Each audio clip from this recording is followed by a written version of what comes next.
Chicago!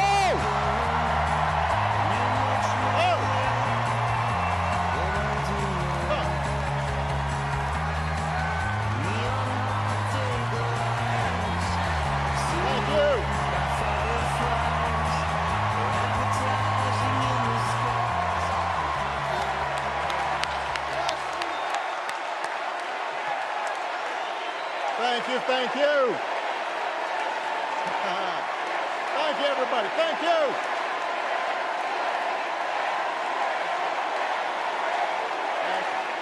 Thank you.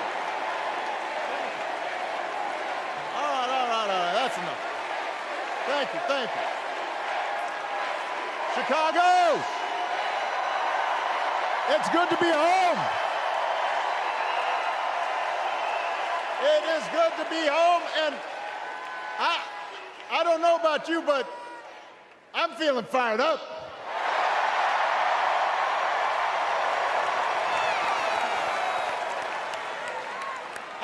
I am feeling ready to go.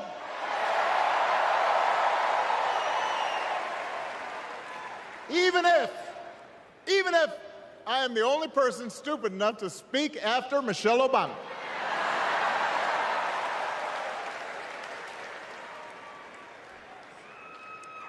I am feeling hopeful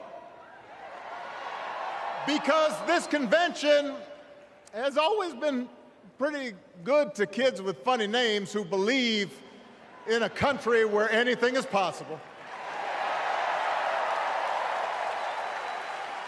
Because we have a chance to elect someone who has spent her entire life trying to give people the same chances America gave her. Someone who sees you and hears you and will get up every single day and fight for you. The next president of the United States of America, Kamala Harris.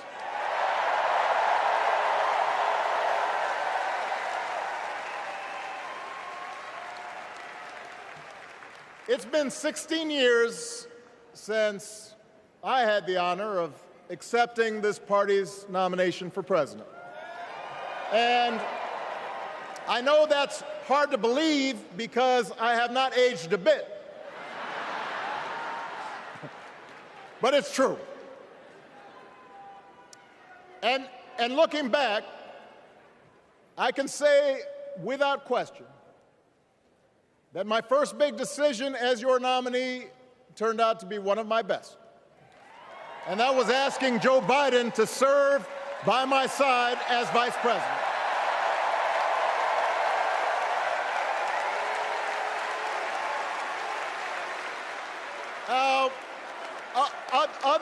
Other than some common Irish blood, Joe and I come from different backgrounds, but we became brothers. And as we worked together for 8, sometimes pretty tough years, what I came to admire most about Joe wasn't just his smarts, his experience. It was his empathy and his decency and his hard-earned resilience, his unshakable belief that everyone in this country deserves a fair shot.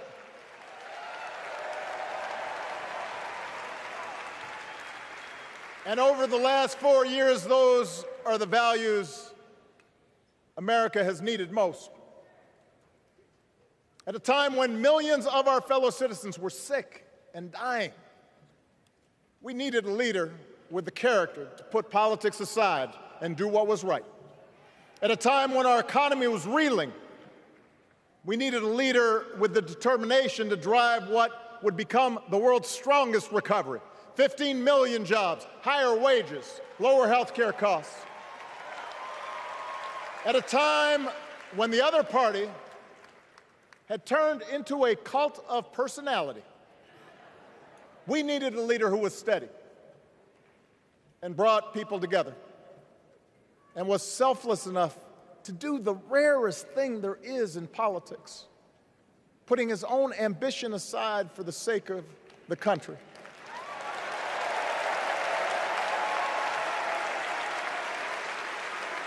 History will remember Joe Biden as an outstanding president who defended democracy at a moment of great danger.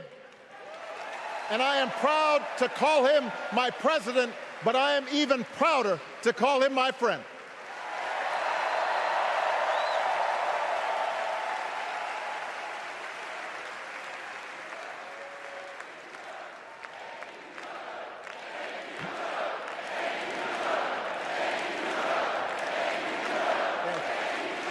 Now, the torch has been passed. Now it is up to all of us to fight for the America we believe in. And make no mistake, it will be a fight. For all the incredible energy we've been able to generate over the last few weeks, for all the rallies and the memes, this will still be a tight race in a closely divided country. A country where too many Americans are still struggling,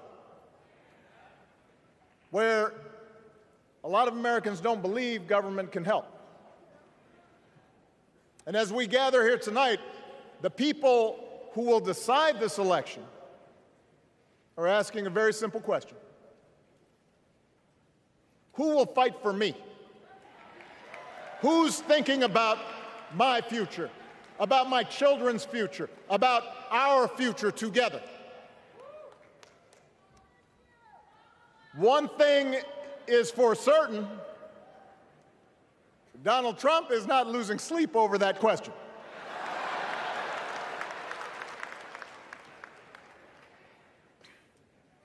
Here's a 78-year-old billionaire who has not stopped whining about his problems since he rode down his golden escalator 9 years ago. It has been a constant stream of gripes and grievances that's actually been getting worse now that he's afraid of losing to Kamala. There's the childish nicknames, the crazy conspiracy theories, this weird obsession with crowd sizes.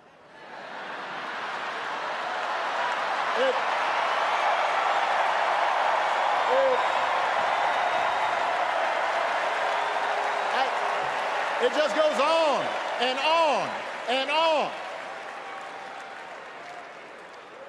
The other day I heard someone compare Trump to the neighbor who keeps running his leaf blower outside your window every minute of every day.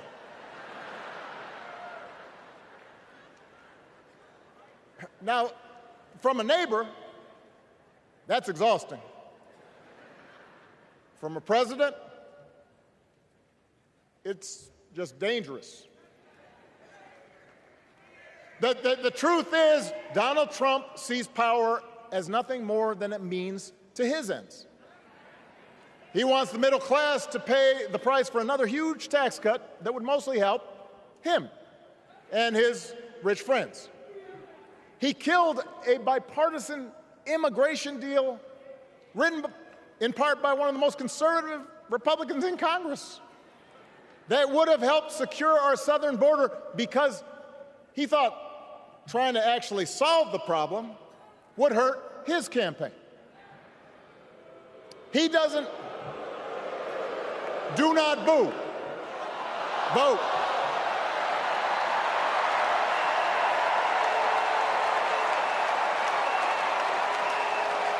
He doesn't seem to care if more women lose their reproductive freedom since it won't affect his life.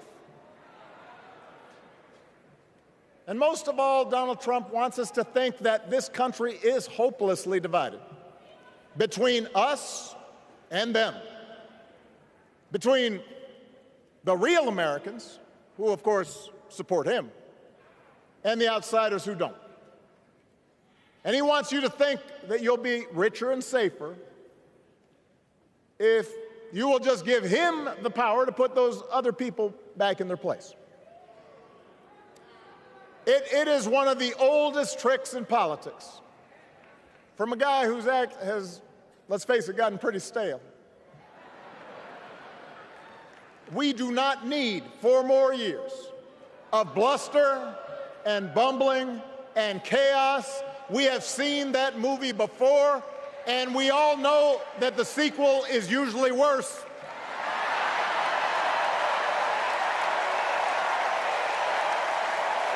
America's ready for a new chapter. America's ready for a better story. We are ready for a President Kamala Harris.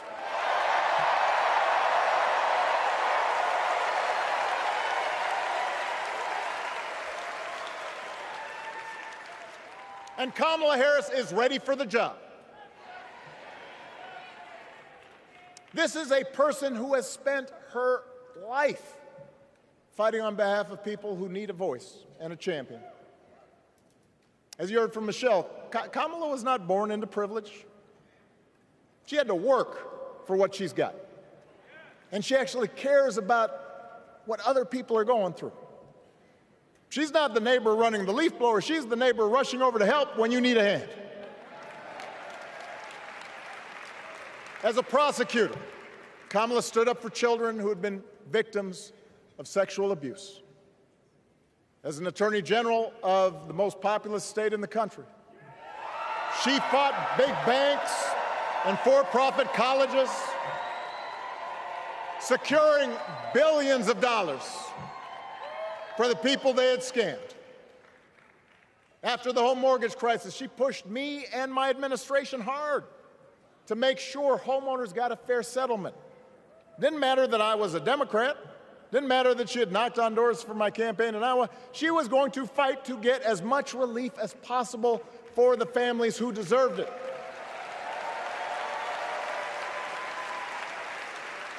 As vice president, she helped take on the drug companies to cap the cost of insulin, lower the cost of health care, give families with kids a tax cut.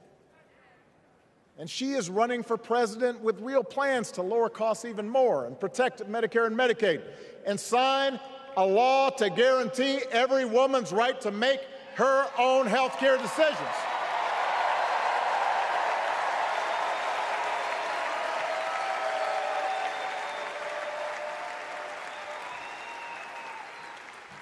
In other words, Kamala Harris won't be focused on her problems. She'll be focused on yours.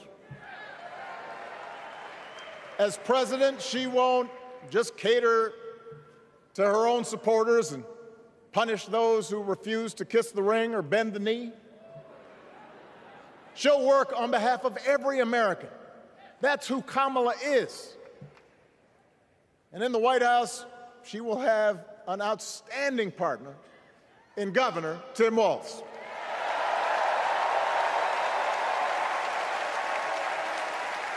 Let me tell you something. Let me tell you something. I love this guy. Tim is the kind of person who should be in politics. Born in a small town, served his country, taught kids, coached football, took care of his neighbors.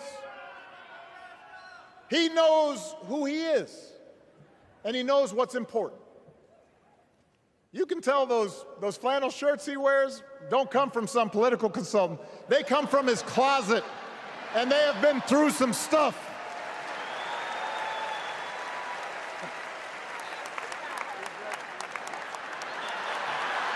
They have been through some stuff.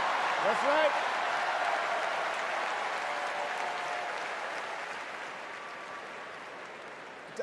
Together, Kamala and Tim have kept faith with America's central story.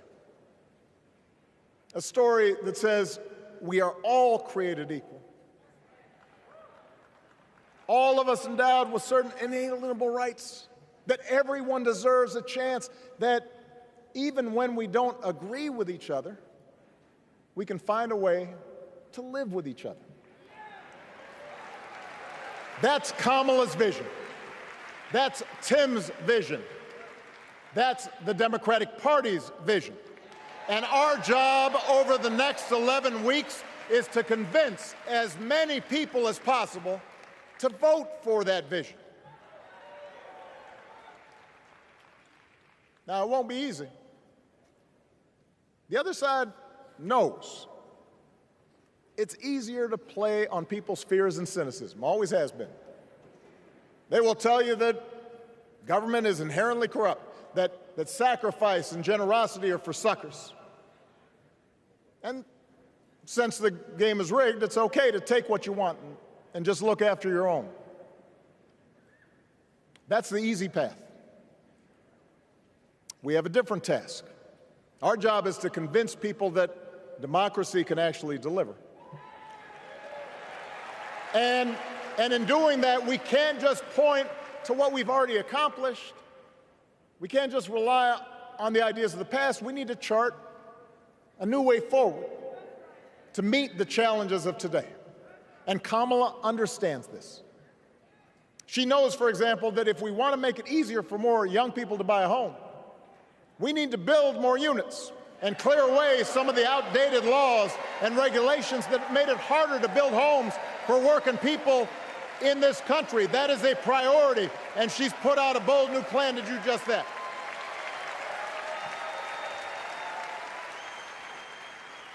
On health care, we should all be proud of the enormous progress that we've made through the Affordable Care Act, providing millions of people access to affordable coverage, protecting millions more from unscrupulous insurance practices. I noticed, by the way, that since it's become popular, they don't call it Obamacare no more.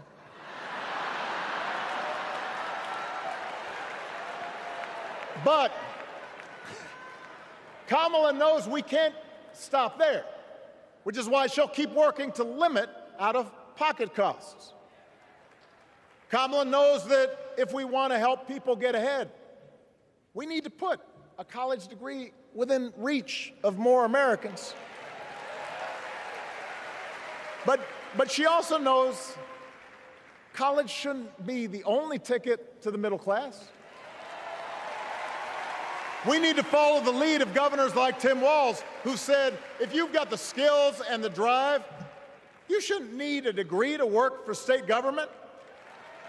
And in this new economy, we need a president who actually cares about the millions of people all across this country who wake up every single day to do the essential, often thankless work, to care for our sick, to clean our streets, to deliver our packages.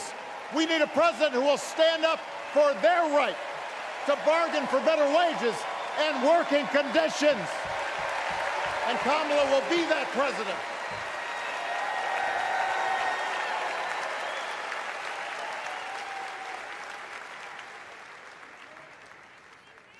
Yes, she can.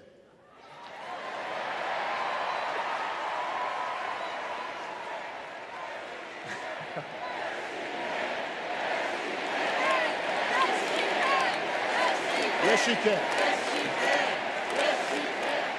A Harris-Walz administration can help us move past some of the tired old debates that keep stifling progress.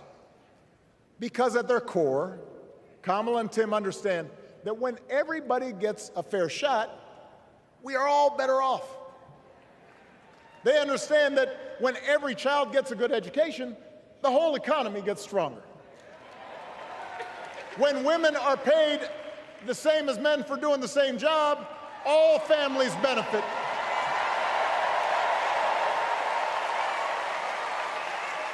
They understand that we can secure our borders without tearing kids away from their parents, just like we can keep our streets safe while also building trust between law enforcement and the communities they serve and eliminating bias. That will make it better for everybody.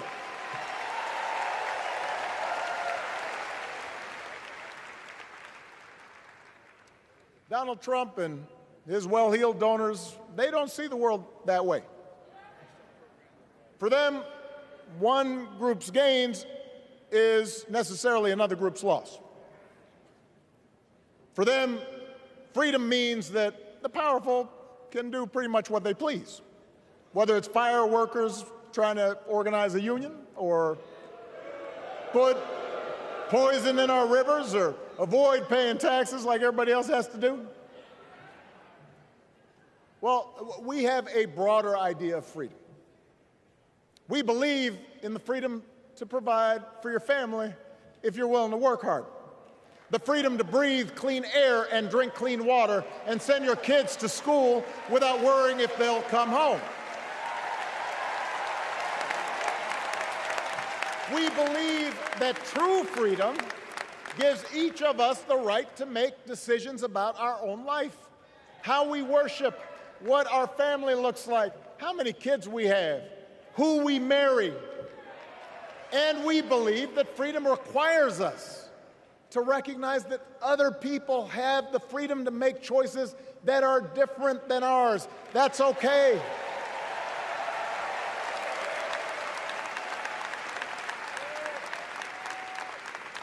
That's the America Kamala Harris and Tim Walz believe in. An America where we, the people, includes everyone. Because that's the only way this American experiment works. And despite what our politics might suggest, I think most Americans understand that.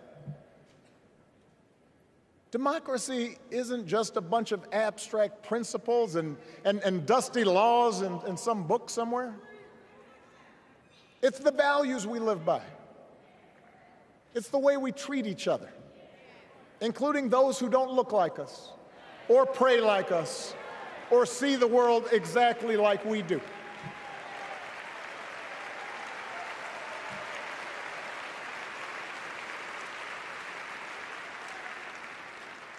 That sense of mutual respect has to be part of our message. Our politics have become so polarized these days that all of us across the political spectrum seem so quick to assume the worst in others, unless they agree with us on every single issue. We start thinking that the only way to win is to scold and shame and out-yell the other side. And after a while, regular folks just tune out, or they don't bother to vote. Now, that approach may work for the politicians who just want attention and thrive on division, but it won't work for us. To make progress on the things we care about, the things that really affect people's lives, we need to remember that we've all got our blind spots and contradictions and prejudices, and that if we want to win over those who aren't yet ready to support our candidates, we need to listen to their concerns and maybe learn something in the process. After all,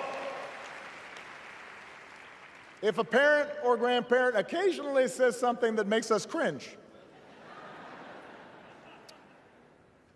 we don't automatically assume they're bad people.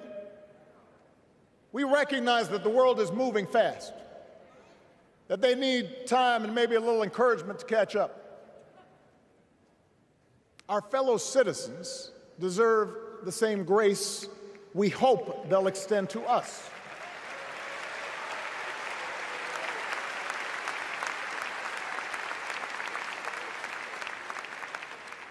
That's how we can build a true democratic majority, one that can get things done. And by the way, that does not just matter to the people in this country. The rest of the world is watching to see if we can actually pull this off.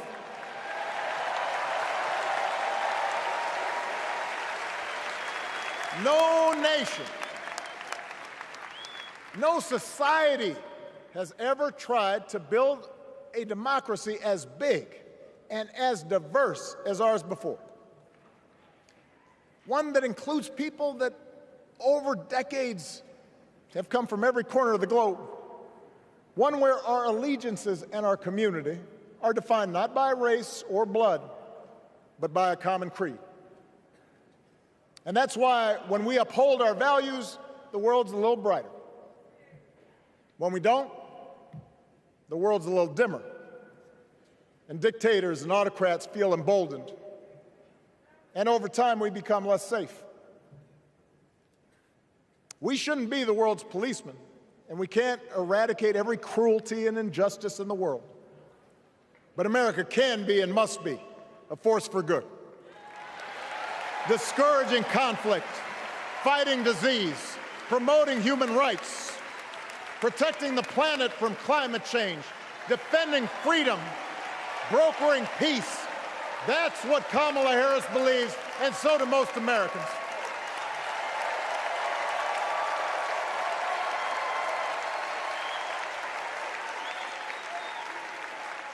Now,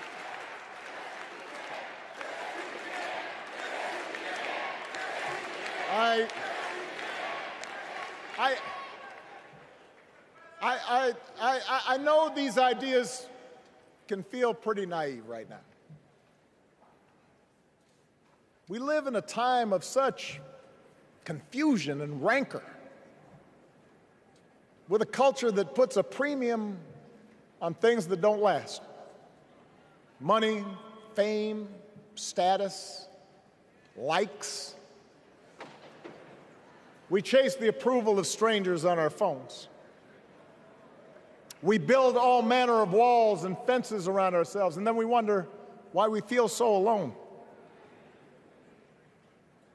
We don't trust each other as much because we don't take the time to know each other. And in that space between us, politicians and algorithms teach us to caricature each other and troll each other and fear each other. But here's the good news, Chicago. All across America, in big cities and small towns, away from all the noise, the ties that bind us together are still there. We still coach Little League and look out for our elderly neighbors. We still feed the hungry in churches and mosques and synagogues and temples. We share the same pride when our Olympic athletes compete for the gold. Because the vast majority of us do not want to live in a country that's bitter and divided. We want something better. We want to be better. And the joy and the excitement that we're seeing around this campaign tells us we're not alone. You know, I've spent a lot of time thinking about these past few months because, as Michelle mentioned, this summer we lost her mom, Ms. Marion Robinson. And I don't know that anybody has ever loved their mother-in-law any more than I love mine. Mostly it's because she was funny and wise and the least pretentious person I knew. That, and she always defended me with Michelle when I messed up. I'd hide behind her.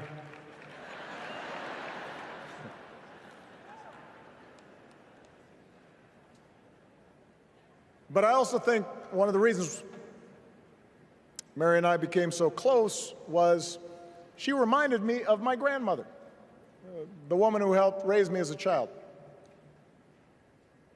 And on the surface, the two of them did not have a lot in common.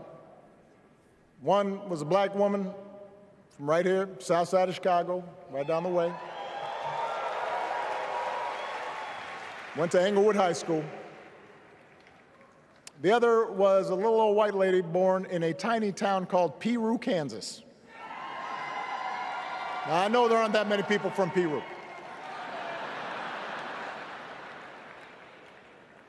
And yet they shared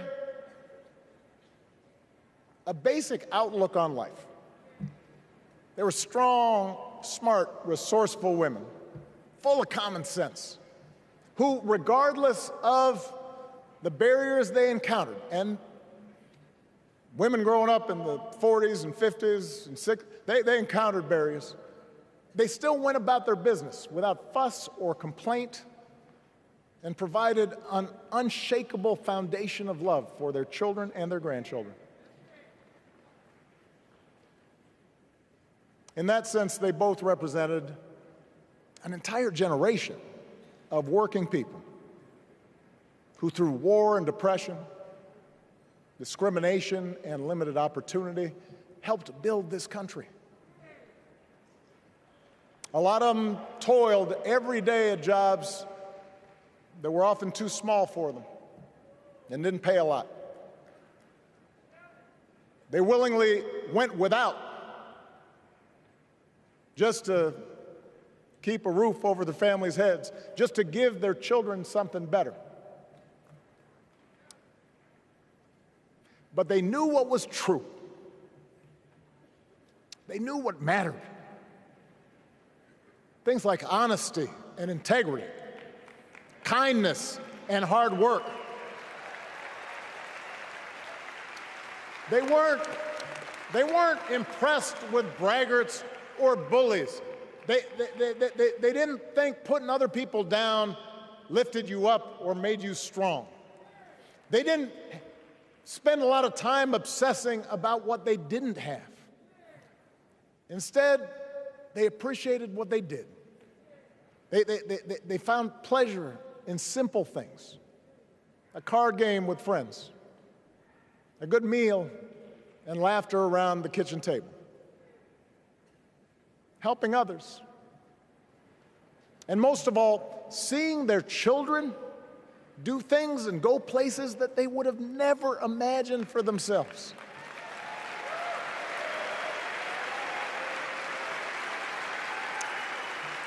Whether you are a Democrat or a Republican or somewhere in between, we have all had people like that in our lives. People like Kamala's parents, who crossed oceans because they believed in the promise of America. People like Tim's parents, who taught him about the importance of service.